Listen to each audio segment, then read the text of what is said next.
दोस्तों, आज के ट्रेडिंग सेशन में आईटीसी 6.5 लाख करोड़ के मार्केट कैप की कंपनी बन गई है। तो इससे आपके मन में सवाल आता होगा कि क्या ये शेयर आपको खरीदना चाहिए। तो इसका जवाब हम जानते हैं आज के इस वीडियो में।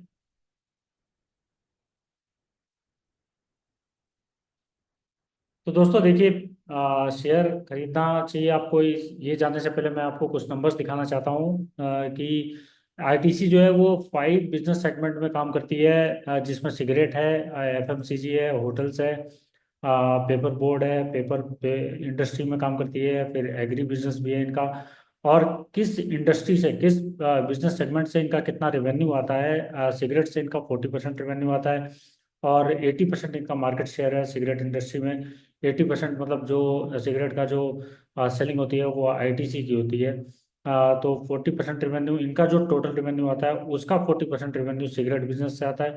और फिर एफएमसीजी से इनका 28% आता है, होटल से इनका 5% आता है, पेपर इंडस्ट्री से इनका 15% आता है, और एग्री बिजनेस से इनका 12% आता है।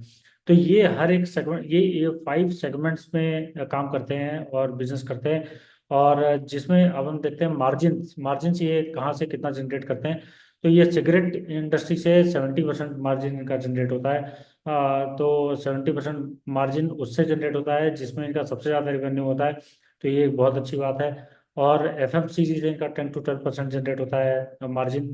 और होटल इंडस्ट्री से इनका 22% मार्जिन आता है। फिर पेपर इंडस्ट्री से इनका 32% मार्जिन आता है। फिर एग्री बिजनेस से इनका 8 to 10% मार्जिन आता है। तो ये आप देख सकते हैं कि इनके नंबर कितने स्ट्रांग हैं। मतलब ये जो बिजनेस, जिन बिजनेस सेगमेंट में काम करते हैं उसमें ये बहुत ही स्ट्रांग है। और इसमें कोई शक नहीं है कि ये आज जो 6.5 लाख करोड़ के मार्केट कैप की कंपनी आप देख रहे हैं, वो कल 10 लाख करोड़ के मार्केट कैप की होगी, 15 लाख करोड़ के मार्केट कैप की कंपनी होगी, फिर 20 की होगी। तो ये देखिए, इंसान मरा करते हैं लेकिन कंपनियां नहीं मरती हैं, कंपनियां और बड़ी होती जाती हैं। और यही वो कंपनी होगी जो 10 लाख करोड़ में, जब 10 लाख करोड़ की हो जाएगी तो भी लोग इसके शेयर खरीदने के लिए आएंगे, फिर 15 लाख करोड़ की होगी तो भी इसके शेयर खरीदने के आएंगे। और ये हमारे आपके आंखों के सामने होगी। ये स्टोरी, इसकी जो टर्न अराउंड है, ये हमारे आपके सामने होगी। और अभी भी ये मौका है इस कंपनी में शेयर खरीदने का आपके लिए। और फिर हम देखते हैं कि आईटीसी के जो फाइनेंशियल मैट्रिक्स हैं वो क्या है। वो पी रेशो इसका 31% का है। तो 31 भी ठीक है, मतलब जो अच्छी और स्ट्रॉन्ग एफएमसीजी कंपनी है, जैसे नेस्ले हो गई, या एचयूएल हो गई, तो वो आपको इससे कभी कहीं ज़्यादा, ब्रिटानिया हो गई, इससे कहीं ज़्यादा मिलेंगे। ये फिर भी आपको फेयर वैल्यूएशन पर मिल रहा है। फिर ईपीएस इसका 16.35 जो है ईपीएस परसेंटेज है। फिर अर्निंग पर शेयर, और फिर आरओई इसका 29.47 है। फिर पीवी रेशियो इसका 7.4। पीवी में वैल्यूएशन के हिसाब से अभी क्या आपको काफ़ी महंगी दिख रही होगी, क्योंकि अभी इसमें रिसेंट में काफ़ी तेजी आई है। बुक वैल्यू इसका 69.61। फिर डिविडेंड यील्ड इसका 3.32। यहाँ पे आपको एक चीज़ और मिलती, अच्छी मिलती है, जो कि इसका डिविडेंड बहुत अट्रैक्टिव है।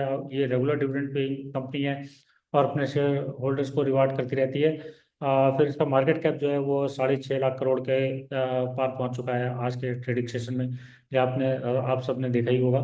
तो मैं आशा करता हूँ कि आपको ये इंफॉर्मेशन पसंद आया होगा और ये आपको हेल्प करेगा शेयर खरीदने में। तो आप अगर इस एफएमसीजी सेक्टर में खरीदारी करने का मन बना रहे हैं, तो आप आईटीसी को अपने पोर्टफोलियो में इंक्लूड कर सकते हैं। और लॉन्ग टर्म के लिए ये एक अच्छी खासी डिविडेंड पेइंग कंपनी होगी, और जो कि आपको ग्रोथ और डिविडेंड दोनों के लिए आपको रिवार्ड करती रहेगी। तो इस वीडियो में इतना ही, और इंटरेस्टिंग वीडियोज आपके लिए आते रहेंगे। तब तक के लिए धन्यवाद।